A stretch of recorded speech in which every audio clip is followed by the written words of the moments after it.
Assalamualaikum warahmatullahi wabarakatuh. Hari ini gue mau menceritakan sebuah cerita mengenai kuliah malam di salah satu kampus di Kota Padang, Sumatera Barat, yaitu Fakultas Teknik. Ini merupakan salah satu cerita kiriman dari narasumber. Ya, nggak usah berlama-lama, kita mulai ceritanya. Ya, kita sebut saja ya, nama mahasiswa ini bernama Bayu. Dia merupakan mahasiswa semester 2 dari kampus teknik. Si Bayu ini melangkah kaki menaiki tangga menuju lantai 3 di gedung teknik nih. Waktu itu dia dapat kuliah malam. Ya, kalau teknik itu kebanyakan mahasiswanya lembur. Maksudnya kuliah malam gitu kan. Jadi si Bayu ini mendapatkan jam untuk kuliahnya itu malam. Saat itu suasana malam begitu sunyi. Hanya suara langkah kaki si Bayu ini yang menggema di koridor yang panjang dan remang-remang ke arah kelas yang mau dia tuju ini. Lampu di lantai 1 dan 2 pun sudah padam. Hanya lantai 3 yang masih menyala. Itu pun hanya satu ruangan, yaitu kelas tempat si Bayu ini akan mengikuti kuliah malam. Bayu melirik jam tangannya. Jam waktu itu menunjukkan sekitar pukul 21:05. Kuliah harusnya sudah mulai 5 menit yang lalu. Dan anehnya tidak ada suara sedikit pun dari dalam kelas. Tidak ada tanda-tanda dosen yang sedang mengajar. Nah, dengan hati-hati nih, si Bayu mengetuk pintu kelas nih dan mendorong sedikit terbuka. Begitu ia masuk, jantungnya langsung berdegup dengan kencang. Di dalam ruangan hanya ada sekitar 15 mahasiswa lain. Semuanya itu duduk diam dengan wajah tanpa ekspresi. Yang mana itu seolah-olah mahasiswa ini semuanya lagi fokus belajar. Tidak ada yang berbicara atau sekedar berbisik. Semua mata hanya tertuju ke depan kelas dan ke arah papan tulis. Di situ Bayu menelan ludah. Di ujung ruangan, seorang pria tua berdiri di depan papan tulis nih, membelakangi kelas. Kira-kira tubuhnya itu tinggi kurus, mengenakan jas hitam yang tampak lusuh. Rambutnya kira-kira kelabu, tetapi terlihat seperti serabut kasar daripada helai rambut manusia. Saat Bayu hendak baru duduk nih, pria itu tiba-tiba berbalik nih ke arah si Bayu. Matanya langsung menatap lurus ke arah Bayu tuh. Kemudian dia senyum tipis ke arah si Bayu. Akhirnya kau datang juga, Bayu. Nah, di situ darah di tubuh si Bayu ini seakan membeku. Kok dosen itu mengenalnya? Padahal si Bayu ini yakin nih, ia belum pernah belajar dengan dosen ini sebelumnya. Kemudian Bayu merasakan hawa dingin nih merayap di tengkuknya nih. Ia menggedarkan pandangannya ke teman-teman yang lain, berharap ada yang bereaksi terhadap cara dosen itu menyapanya. Namun kalian tahu, mereka tetap diam, menatap lurus ke depan seakan tidak mendengarkan apapun mahasiswa yang lain itu. Kemudian dosen itu melangkah atau mendekat dengan gerakan yang aneh, terlalu mulus, seolah kakinya tidak benar-benar menyentuh lantai. Dia berhenti itu di depan meja, lalu berbicara dengan suara yang berat dan bergema. Malam ini kita akan membahas pelajaran mengenai mesin. Nah, di situ Bayu terpaku. Ada sesuatu yang tidak beres dengan suara pria itu. Di balik setiap katanya terdengar seperti ada suara lain yang serak dan berbisik, berbicara bersama dengan kata-katanya. Suara itu seperti datang dari tempat yang tidak terlihat. Kemudian dosen itu melanjutkan penjelasannya dengan ekspresi yang nyaris tak berubah. Tatapan matanya tetap kosong tetapi menusuk. Setiap kali Bayu mencoba berkonsentrasi pada materi yang ia ajarkan, pikiran si Bayu ini justru semakin kacau. Kemudian Bayu memperhatikan postur dosennya itu dengan lebih seksama. Sesuatu terasa kok tidak wajar. Kulit dosen ini terlihat terlalu pucat, seperti lilin yang meleleh perlahan gitu. Bibirnya bergerak saat berbicara, tapi kok tidak ada jeda, kata si Bayu. Seolah suara yang keluar tidak sepenuhnya berasal dari mulut si dosen itu. Lalu tiba-tiba si Bayu ini dadanya sesak kan. Pas ketika dia melihat dari cermin jendela di sebelah ruangan kelas itu ada pantulan dosen. Namun kalian tahu, tampak dosen itu berbeda. Mulut si dosen ini tidak bergerak sama sekali di pantulan itu. Tapi suaranya tetap terdengar, jelas dan mengerikan. Di situ Bayu menahan nafas. Tangannya meremas sisi meja nih. Tempat dia duduk, dia mulai sadar. Wah, parah, ini dosen. Gue yakin nih dosen bukan manusia, kata si Bayu dalam hatinya. Kemudian Bayu mencoba tetap tenang kan. Meskipun bulu kuduknya berdiri itu, ia melirik ke arah teman-temannya. Namun tidak ada reaksi terhadap keanehan yang dirasakan. Teman-temannya duduk belajar dengan santai seolah terhipnotis oleh suara dosen itu. Di situ Bayu menunduk berpura-pura mencatat, meski pikirannya tuh kacau tuh. Dia harus memastikan bahwa ini bukan sekedar halusinasinya. Lalu sesuatu yang lebih aneh terjadi. Ada suara langkah kaki terdengar di luar kelas. Pelan tapi teratur semakin mendekat. Kemudian si Bayu menoleh nih ke pintu kelas yang masih tertutup. Seingatnya tidak ada mahasiswa lain yang datang ke lantai 3 tadi bersamanya. Dan lantai di bawah pun juga sudah gelap. Tak mungkin ada orang lain yang naik ke sini selain mereka yang ada di dalam kelas. Kemudian langkah kaki itu berlanjut tuh makin dekat-dekat dan berhenti tepat di depan pintu. Di situ si Bayu menahan nafas. Kemudian bunyi ini ketokan lagi. Tak tak tak, seseorang mengetuk pintu. Kemudian Bayu menoleh lagi nih ke teman-temannya berharap ada yang mendengar suara itu. Tapi teman-temannya tetap diam. Wajah mereka tetap serius mendengarkan dosen. Mata mereka masih menatap lurus ke arah papan tulis. Dosen itu pun juga tidak bereaksi. Ia terus berbicara seolah tidak ada mendengar sesuatu apapun. Dengan panik, si Bayu ini menelan ludah kan. Perlahan ia mengangkat tangan dan berteriak, "Pak, boleh saya permisi sebentar?" Dosen itu berhenti berbicara. Kepalanya menoleh ke arah Bayu, tapi dengan gerakan terlalu kaku, seolah seperti boneka yang diputar paksa gitu. Kemudian di saat itu ruangan menjadi sunyi. Lalu dengan suara yang lebih pelan dan berat, dosen itu berkata, "Kau tidak perlu keluar, Bayu." Di situ jantung Bayu deg-degan kan. Saat itu juga ketukan di pintu ini kembali terdengar nih. Kali ini lebih keras. Tok tok tok tok. Bayu bergidik. Siapapun yang di sana, siapapun yang ada di luar sana, itu pasti bukan manusia, kata si Bayu ini. Lalu Bayu ini melihat sesuatu yang membuat dadanya sesak. Kaki dosen itu tidak menginjak tanah. Tapi teman-temannya tidak ada yang menyadarinya dari tadi. Dan bayangan dosen itu pun tidak sama dengan tubuhnya. Bayu membekap mulutnya agar dia tidak berteriak karena saking takutnya. Kemudian ia mengalihkan pandangan ke teman-temannya yang masih duduk diam itu. Perlahan Bayu menyenggol dengan temannya yang duduk di sebelahnya. "Reza, lihat itu," bisik si Bayu. Namun Reza tidak bereaksi dan hanya mengabaikan Bayu. Tatapannya masih fokus memperhatikan yang diajarkan dosen itu. Di situ Bayu mulai panik sendirian kan. Ia melirik ke teman yang lain, semua yang sama gitu. Jantung Bayu berdegup semakin cepat tuh. Ia ingin lari tapi tubuhnya terasa berat. Dosen itu tersenyum tipis. Matanya mengunci Bayu seperti siap menerkam mangsanya.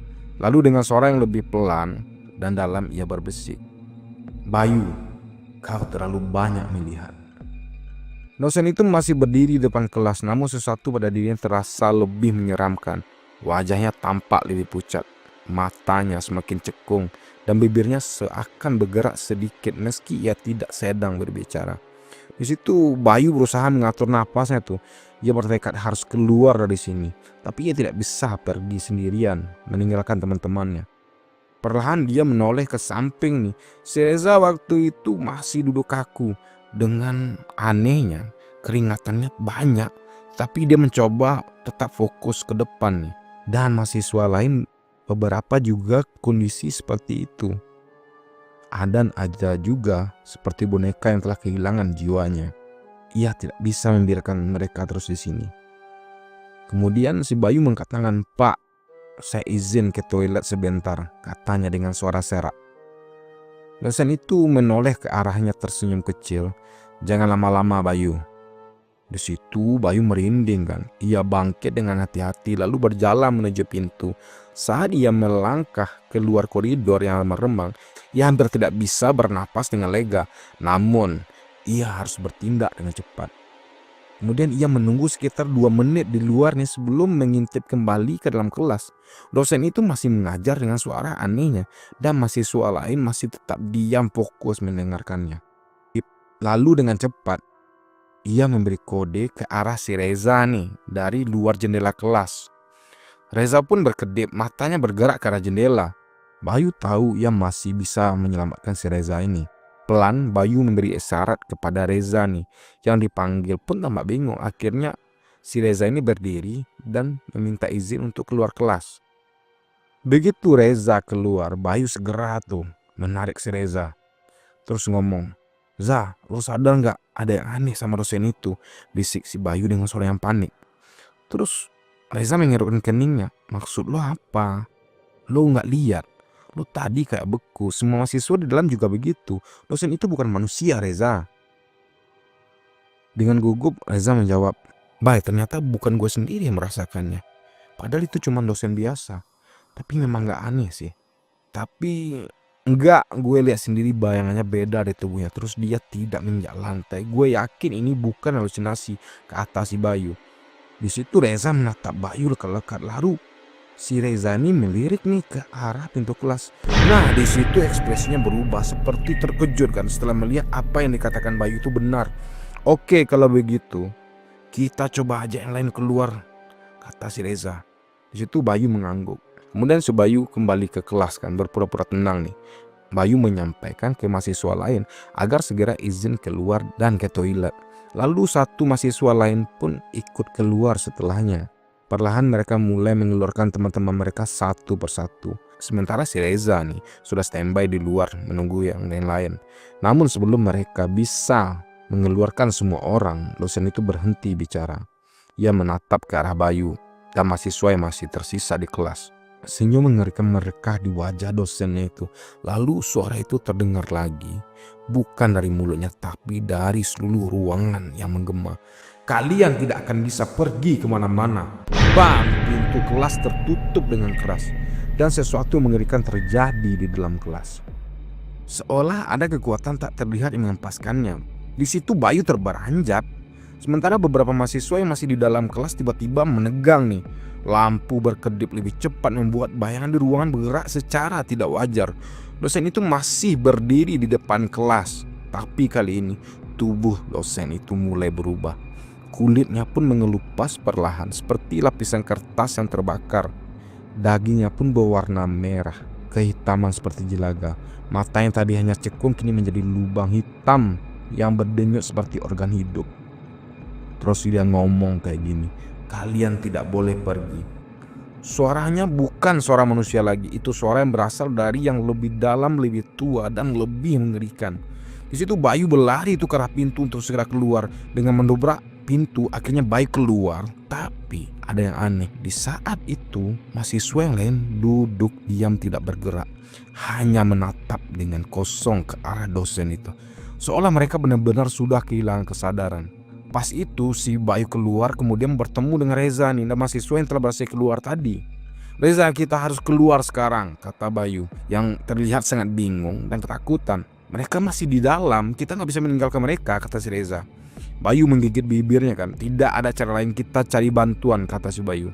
Nah, tanpa berpikir panjang, Bayu menarik si Reza dan beserta mahasiswa itu keluar dari koridor kelas itu dan berlari menyusuri koridor yang gelap itu. Udara pun terasa semakin dingin. Langkah kaki mereka bergema di lorong yang sepi. Setiap bayangan jatuh di dinding itu tampak bergerak sendiri seakan mengawasi mereka yang lewat di situ. Begitu sampai di lantai bawah, Bayu dan Reza dan mahasiswa lainnya segera menuju pos satpam. Namun kalian tahu, pos itu kosong. Tidak ada siapapun. Brengsek! Kemana mereka? Si Reza mengumpat nih, napasnya tersenggal karena habis lari tadi kan. Kemudian Bayu menggigit bibirnya. "Kita cari warga, pasti ada yang bisa bantu," kata si Bayu. Nah, tanpa pikir panjang, mereka keluar dari gerbang kampus dan berlari ke arah pemukiman warga di bawah bukit.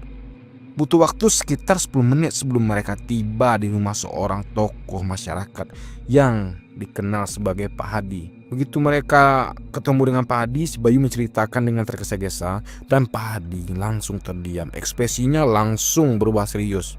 Kemudian Pak Hadi ngomong, "Kalian harus bawa orang sebanyak mungkin, saya akan panggil Ustadz Rahman." Nah, tidak lama kemudian beberapa warga berkumpul dengan membawa senter dan kayu sebagai senjata. Ustadz Rahman itu seorang pria tua dengan jubah putih yang juga datang membawa kitab sucinya nih. Kemudian Pak Hadi dan Ustadz itu ngomong ke si Bayu, "Antarkan kami ke sana, jangan ada yang tertinggal di dalam," kata mereka dengan tegas. Kemudian Bayu mengangguk, lalu mereka semua bergegas kembali ke kampus. Ketika mereka tiba di depan gedung teknik, suasana terasa lebih mencekam. Cahaya dari lantai 3 masih menyala, tapi kalian tahu, dari jendela kelas, Bayu melihat sesuatu yang membuatnya ingin berteriak. Di dalam ruangan, mahasiswa-mahasiswa yang tertinggal tadi tidak duduk diam lagi. Mereka berdiri, menari-nari, tapi dengan posisi yang tidak normal. Leher mereka menekuk ke samping dengan sudut yang sangat mustahil. Mata mereka kini udah hitam sepenuhnya, seperti lubang tanpa dasar. Dan mereka semua menatap lurus ke arah jendela, ke arah si Bayu. "Ya Tuhan," bisik si Reza ini dengan suara yang bergetar. Di situ Ustadz Rahman tidak membuang waktu. Ia melangkah maju, lalu mulai membaca doa-doa dengan suara yang lantang. Nah, dari lantai 3 terdengar suara mengerikan. Suara jeritan, bukan suara manusia, tapi suara sesuatu yang sedang terbakar oleh doa-doa suci. Nah, tiba-tiba lampu di lantai 3 berkedip-kedip semakin liar. Suara gemuruh terdengar dari dalam gedung. Lalu, brak, pintu kelas terbuka sendiri dengan keras. Satu persatu mahasiswa yang tertinggal dalam kelas itu mulai berjalan keluar dengan wajah yang kosong. Nah, di situ rombongan Bayu dan Ustadz Padi ini sudah mencapai tangga ke lantai 3. Pas mau naik itu mereka melihat semua kejadian itu. Tubuh mahasiswa itu gemetar seakan baru terbangun dari mimpi buruk yang nyata. Lalu di belakang mereka dosen itu muncul, tapi wajahnya kini sepenuhnya berubah. Matanya bersinar merah, mulutnya robek hingga ke telinga. Tubuhnya seakan terbakar dari dalam. Ia menatap langsung ke arah Ustadz Rahman yang baru datang itu, lalu mengeluarkan suara yang bukan berasal dari dunia ini. "Kau tidak seharusnya datang ke sini." Tubuhnya bergetar hebat seakan hendak menyerang. Namun di situ Ustadz Rahman tidak gentar. Ia terus membacakan ayat-ayat suci dengan suara yang semakin kuat. Dosen itu meronta, tubuhnya mulai memudar sambil kesakitan. Nah, pada akhirnya dengan jeritan panjang, makhluk itu menghilang dalam pusaran bayang hitam yang lenyap bersama dengan angin malam. Setelah itu, suasana langsung sunyi. Hanya suara napas Bayu yang lain yang tersisa. Mahasiswa yang tadi kerasukan mulai sadar satu persatu. Ada yang menangis ketakutan. Dan sejak malam itu, kuliah malam di kampus itu tidak pernah diadakan lagi. Nah, setelah seminggu setelah berlalu sejak kejadian mengerikan di kampus teknik itu, peristiwa itu menjadi pembicaraan hangat di kalangan mahasiswa. Meski pihak kampus berusaha menutupi insiden tersebut, namun satu hal yang pasti, tidak ada lagi kuliah malam. Dan ada beberapa cerita dari beberapa mahasiswa yang lewat di dekat gedung teknik itu, bahwasanya kadang-kadang pernah ada yang masih memakai ruangan itu lagi untuk kuliah malam, tapi dia tidak tahu apakah itu manusia atau makhluk lain. Oke, gimana ceritanya? Terima kasih telah mendengarkan cerita dari gua. Bagi kalian yang suka cerita ini, silahkan like, comment, and subscribe channel gue Bang Zek. Dan jangan lupa bagikan teman-teman sekalian. Gua sudahin. Assalamualaikum warahmatullahi wabarakatuh.